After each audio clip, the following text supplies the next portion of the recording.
My name is Carol. Standing in the middle of my vineyard now, the sweet smell of ripening grapes fills the air, and the sun casts a warm glow over everything.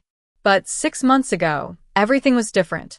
I remember the day clearly when I walked into the main ballroom of my mansion, muddy from head to toe, and shattered my sister Lily's so-called perfect engagement party.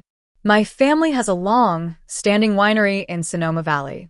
It was built by my great-grandfather, and over the years, I've dedicated myself to making it one of the most respected in the region. I'm known as a no-nonsense woman, focused on the details and the success of the business. My parents, on the other hand, are more laid back. My father is a bit of a dreamer, and my mother tends to spoil Lily, my 25-year-old sister. Lily is charming and manipulative, always looking for an easy way to get rich, without putting in the hard work. 2 weeks before that fateful day, I had planned a business trip to Italy. It was a crucial opportunity for me to network with Italian distributors and learn from their vineyards. I'd made all the arrangements, blocked out my calendar, and briefed the staff. But then, the weather forecast changed. An unexpected cold snap was coming, threatening to destroy our entire Sangiovese harvest, which was worth over $1 million. The grapes were at a delicate stage, ripe but not yet picked. One night of freezing temperatures would turn them to mush. Without hesitation, I canceled my trip, rebooked my flight home, and rushed straight to the vineyard. I grabbed the first work clothes I could find, heavy waterproof coveralls, knee-high rubber boots, and a wool cap. The ground was cold, and the mud was thick. I directed the crew to set up wind machines and irrigation sprinklers to protect the vines from frost. As I was checking the soil temperature with my bare hands, I heard the sound of engines. At first, I thought it was a lost delivery truck. But when I looked up, I saw a convoy of luxury cars making their way up the long driveway towards the main villa. I was confused and alarmed because the estate was supposed to be empty during my absence. The tasting room was closed for cleaning, and the event staff had the week off. I started walking towards the villa.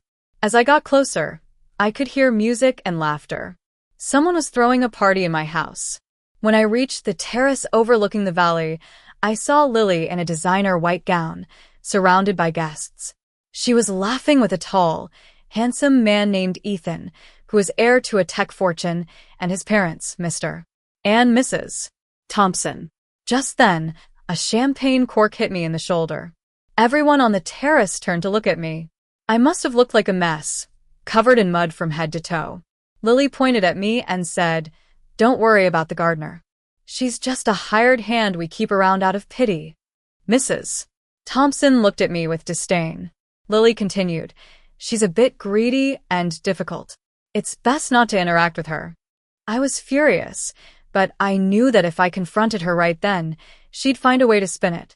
So, I stayed silent and walked towards the staff entrance. I needed to find out how she'd managed to pull this off. In the office, I found Sarah, a 22-year-old new hire from hospitality school. She showed me a fake email that looked almost exactly like mine, giving permission for the party. It was clear that Lily had set up a fake account to send the fraudulent authorization. I also discovered that the total bill for the party was $90,000, including expensive food, floral arrangements, and the use of my most valuable wine cellar. Lily had given guests permission to drink the rare vintages I'd been collecting for years. I decided to let Lily continue with the party. I wanted irrefutable proof of her crimes. I locked down all exits with the help of our head of security, Mr. Brown, a 55-year-old who had worked for my family for 25 years. We watched the party unfold on the security monitors. Lily lied to the Thompsons about owning the estate and even discussed selling them a stake in the property for $3.5 million. I knew she was setting up a con, but I let it go on. When the time was right, I walked into the main ballroom. My boots made a heavy thud on the polished marble floor, leaving muddy footprints. I grabbed a bottle of 1995 Chianti, worth $6,000, from the center of the Thompsons' table. I pointed out that Lily had committed grand larceny, wire fraud, and criminal trespass. I gave Lily 2 options: pay the $90,000 bill immediately or face arrest. She tried to use her credit card, but the transaction was declined. Her mother's card also didn't work. Mrs. Thompson, seeing the situation, pulled out a black credit card with no spending limit. She paid the bill, not for Lily, but to buy silence and protect the Thompson name from scandal. She then told Lily that the wedding would proceed as planned, but Lily would be under strict management. Every decision, every purchase, would be monitored. Lily had to sign whatever documents the lawyer presented. I looked at Lily one last time. She was broken, sobbing in her chair. I also saw my parents standing nearby. My mother was furious, but I had Frank, Mr. Brown's assistant, escort them off the property.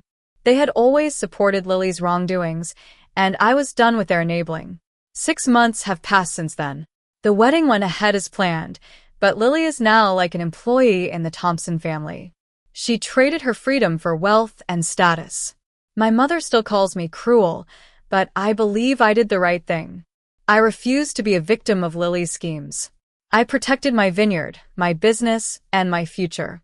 So I want to ask you, did I go too far? Or was this the only way to teach Lily a lesson?